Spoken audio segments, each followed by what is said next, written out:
नमस्कार students. BA part first year philosophy के जो विद्यार्थी हैं उनके लिए कल हम बात कर रहे थे जॉन स्टुअर्ट मिल के उपयोगितावाद पर, और कल हमने विस्तार से उपयोगितावाद क्या होता है ये जाना, बेंथम ने जो उपयोगितावाद दिया वो जाना, और उसके बाद हमने मिल के उपयोगितावाद पर बात प्रारंभ की। और मिल के बारे में बात प्रारंभ करते हमने कहा कि बेंथम द्वारा प्रतिपादित सुख मूलक उपयोगितावाद को और अधिक विकसित और युक्ति संगत रूप में मिल ने प्रस्तुत किया। इन्होंने एक पुस्तक लिखी यूटिलिटेरियनिज्म। इस पुस्तक में इन्होंने उपयोगितावाद पर विस्तार से चर्चा की है। इनके उपयोगितावाद से संबंधित विचारों में जो पहली महत्वपूर्ण बात है वह है कि इनके उपयोगितावाद को बेंथम की भांति ही इनके उपयोगितावाद को सुख मूलक उपयोगितावाद कहा जाता है। कारण कि मिल भी नैतिक सुखवाद में विश्वास करते हैं। ये नैतिक सुखवाद क्या है? तो नैतिक सुखवाद के अनुसार कोई भी कर्म उसी अनुपात में शुभ अथवा अशुभ है जिस अनुपात में उसके फलस्वरूप सुख या दुख की उत्पत्ति होती है।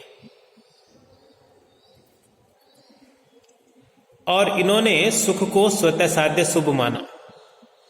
तो सुख को कर्मों का प्रेरक और शुभत्व का आधार मानने के कारण ये नैतिक सुखवाद के समर्थक हुए और इनके उपयोगितावाद को सुख मूलक उपयोगितावाद नाम भी दिया। तो जब सुख को स्वतः साध्य शुभ मानते हैं, मैंने कल बताया था, स्वतः साध्य से तात्पर्य होता है कि जिसको सिद्ध करने के लिए किसी और बात या किसी और प्रमाण या किसी और तर्क या किसी और पद्धति या किसी और वाक्य की आवश्यकता नहीं है।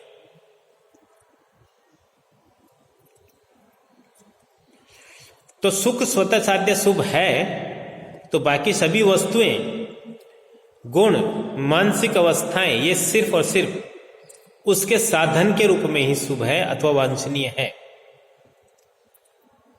पता नहीं आप लोग कितना ध्यान से मेरी बात सुन रहे हैं, आपको कितना समझ में आ रहा है, और आप ये वीडियो देख भी रहे हैं कि नहीं, ये भी तो एक महत्वपूर्ण बात है। बीए पार्ट फर्स्ट ईयर के सारे स्टूडेंट्स वीडियो देखें, मेरा आग्रह है, और ध्यान से सुने, समझें, बात समझ में आएगी। नीति शास्त्र जो कि फिलॉसफी का एक भाग है, उसमें हम मानव जीवन के, मनुष्य के जीवन के उद्देश्य की बात करते हैं, मनुष्य के कर्मों का मूल्यांकन करते हैं, उसके चरित्र और आचरण का मूल्यांकन करते हैं। हम यहाँ एक विषय के रूप में पढ़ रहे हैं। वस्तुतः सामान्य जीवन में प्रत्येक दिन हम एक से अधिक कई सारे मनुष्य और व्यक्तियों के चरित्र कर्मों का मूल्यांकन करते, अपना निर्णय देते हैं। और वही बात यहाँ पर फिलॉसफी में, नीति शास्त्र में सिद्धांत के रूप में पढ़ाई जा रही है। तो यहाँ हो सकता है आपको ये अजीब लगे, जबकि ये जो काम में अपन यहाँ कर रहे हैं, ये सारे काम आप दैनिक जीवन में करते रहते हैं, दिन भर करते रहते हैं। किसी भी काम को किसी व्यक्ति के द्वारा किए गए कर्म के बारे में कहते रहते हैं, ये अच्छा नहीं किया, ये बुरा है, यानी उसकी निंदा कर रहे हैं, ये अशुभ है। तो शुभ और अशुभ बताना यही नीति शास्त्र है। तो कौन सा कर्म शुभ है? तो उपयोगितावाद के अनुसार वह कर्म शुभ है जो अधिकतम व्यक्तियों को अधिकतम सुख प्रदान करे। और इसके समर्थक दार्शनिकों में अपन बात कर रहे थे बेंथम की, और बेंथम के बाद बात कर रहे थे मिल की। और बात हमने की कि मिल की पुस्तक का नाम है यूटिलिटेरियनिज्म और इनके सिद्धांत को सुखमूलक उपयोगितावाद कहते हैं। इसका कारण अपन ने बताया, ये नैतिक सुखवाद में विश्वास करते हैं। नैतिक सुखवाद का तात्पर्य है कि वह नैतिक सिद्धांत जो मनुष्य के कर्मों का प्रेरक सुख को मानकर चलता है, और ये कहता है कि जिस कर्म से सुख की उत्पत्ति हो वह शुभ है और जिससे सुख की उत्पत्ति नहीं हो वह अशुभ है। और बात अपन ने ये की कि बेंथम कहते हैं कि सुख के अतिरिक्त कुछ भी स्वतः साध्य शुभ नहीं है। बेंथम की भांति मिल भी स्वार्थ मूलक नैतिक सुखवाद के स्थान पर अधिकतम व्यक्तियों के अधिकतम सुख को ही समस्त नैतिक कर्तव्यों का मूल आधार मानते हैं और उपयोगिता ही नैतिकता का एकमात्र मूल आधार है। मिल भी अधिकतम सुख की उत्पत्ति के साथ साथ उनके न्यायपूर्ण वितरण को भी आवश्यक मानते हैं। और बेंथम में जैसा अपन ने देखा था, बेंथम ने कहा था कि प्रत्येक व्यक्ति का महत्व केवल एक व्यक्ति का महत्व है, यानी एक व्यक्ति समाज में एक ही व्यक्ति जितनी हैसियत रखता है तो उसको उतना ही महत्व मिलना चाहिए और उतना ही जो है भौतिक और अन्य संसाधनों में उसको सहभागिता मिलनी चाहिए। यह बात जो है बेंथम के माध्यम मिल भी स्वीकार करते हैं। मिल ने मनोवैज्ञानिक सुखवाद के आधार पर अपने नैतिक सुखवाद को प्रमाणित करने का प्रयास किया है। मनोवैज्ञानिक सुखवाद, मनोवैज्ञानिक सुखवाद, जब हम इस शब्द का प्रयोग करते हैं मनोवैज्ञानिक सुखवाद, तो इसका तात्पर्य होता है कि मनुष्य का स्वभाव, मनुष्य का मन स्वभाव से ही ऐसा है कि वो सदैव सुख की इच्छा से प्रेरित होकर ही कर्म करता है। प्रत्येक व्यक्ति वास्तव में सदैव केवल सुख की ही इच्छा करता है। ये मनुष्य के स्वभाव का वर्णन करते हुए ऐसा कहना, ये है मनोवैज्ञानिक सुखवाद। सुख ही अपने आप में शुभ है। मिल सुख और आनंद का एक ही अर्थ में प्रयोग करते हैं और मैंने प्रारंभ में बताया था आपको कि भाई जब अपन सुखवाद के सिद्धांत को पढ़ रहे थे और वहां सुख की परिभाषा को जानने का प्रयास कर रहे थे, तो वहां हमने बात की थी कि सुख और आनंद में भेद है। सुख किसी इंद्रिय इच्छा की तृप्ति के परिणाम स्वरूप उत्पन्न होने वाली कोई क्षणिक अनुभूति है, जबकि आनंद के लिए हमने कहा था कि संपूर्ण रूप से संतुष्ट होने वाली एक दीर्घकालिक अनुभूति है। लेकिन यहां मिल जो है इन दोनों को एक ही अर्थ में लेते हैं। अब मिल से आप यदि ये पूछें कि सुख के स्वतः साध्य शुभ होने का प्रमाण क्या है, यानी कैसे हम ये कहते हैं कि सुख ही अपने आप में शुभ है, तो मिल ने कहा कि अंतिम साध्य के विषय में कोई प्रमाण साधारणतः प्रस्तुत नहीं किया जा सकता। अंतिम साध्य का मतलब है कि जो जीवन का आखिरी और अंतिम जो लक्ष्य है, जहां तो अपन जीवन के लक्ष्य की बात कर रहे हैं, बाकी कहीं भी किसी विषय का जो अंतिम लक्ष्य है, अंतिम साध्य है, जहां हम पहुंचना चाहते हैं, जो हम प्राप्त करना चाहते हैं, तो मिल कहते हैं कि उस अंतिम साध्य के विषय में प्रमाण का जो साधारण अर्थ है, उस अर्थ में तो कोई प्रमाण देना संभव नहीं, परंतु प्रमाण के व्यापक अर्थ में प्रमाण दिया जा सकता है। जैसे क्या प्रमाण दिया इन्होंने? तो मिल ने कहा जैसे किसी वस्तु के दृश्य होने का एकमात्र प्रमाण यही है कि लोग वास्तव में उसे देखते हैं। यदि कोई चीज दिखाई दे रही है तो वो दृश्य है। इसी प्रकार कोई वस्तु वांछनीय है तो इसके प्रमाणित करने का एकमात्र प्रमाण यही है कि वास्तव में लोग उसकी इच्छा करते हैं, लोग उसको चाहते हैं। तो सुख को अंतिम शुभ और स्वतः साध्य शुभ माना, क्योंकि यह सभी मनुष्यों के कर्मों का एकमात्र उद्देश्य है।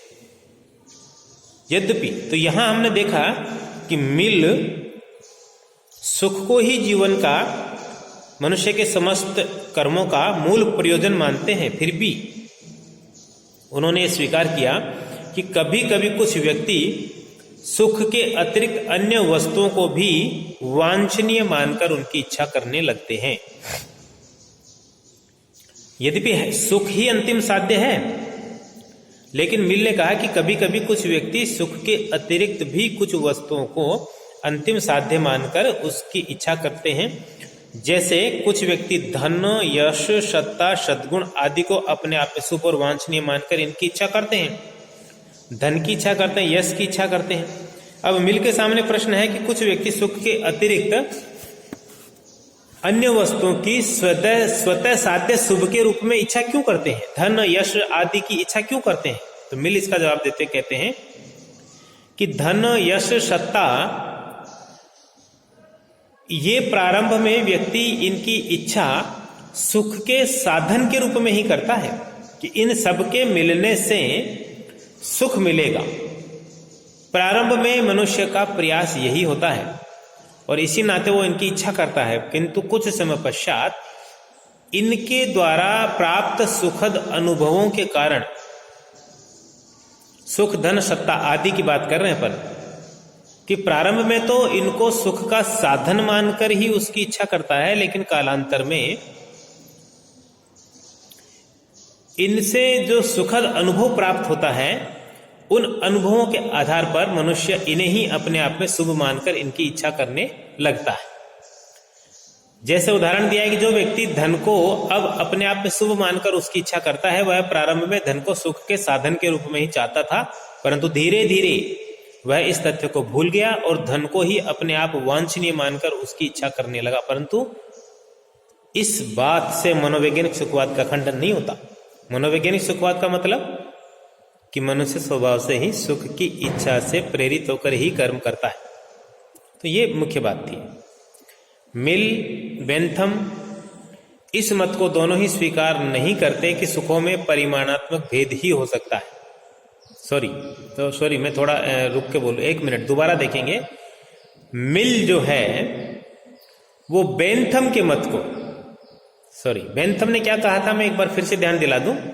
बेंथम ने कहा था कि सुखों में कोई गुणात्मक भेद नहीं होता, केवल परिमाणात्मक भेद होता है। कुछ सुख कम कुछ ज्यादा होते हैं, पर कुछ उत्कृष्ट और कुछ निकृष्ट नहीं होते, ऐसी बात बेंथम ने की थी। परंतु मिल कहते कि नहीं, सुखों में परिमाणात्मक भेद के साथ ही साथ गुणात्मक भेद भी होता है। मिल कहता है, बेंथम ने तो केवल परिमाणात्मक भेद माना था, परंतु मिल गुणात्मक भेद भी मानते हैं। बेंथम ने कहा था कि सुख की मात्रा समान होने पर साधारण क्रीड़ा यानी खेल से प्राप्त सुख और उत्कृष्ट कविता से प्राप्त सुख में कोई मूलभूत अंतर नहीं है, ऐसा बेंथम ने कहा था। गुणों की दृष्टि से सारे सुख समान है, परंतु मिल परिमाणात्मक सुख के साथ साथ गुणात्मक सुख के भेद को भी स्वीकार करता है कि सुखों में गुणात्मक भेद भी होता है।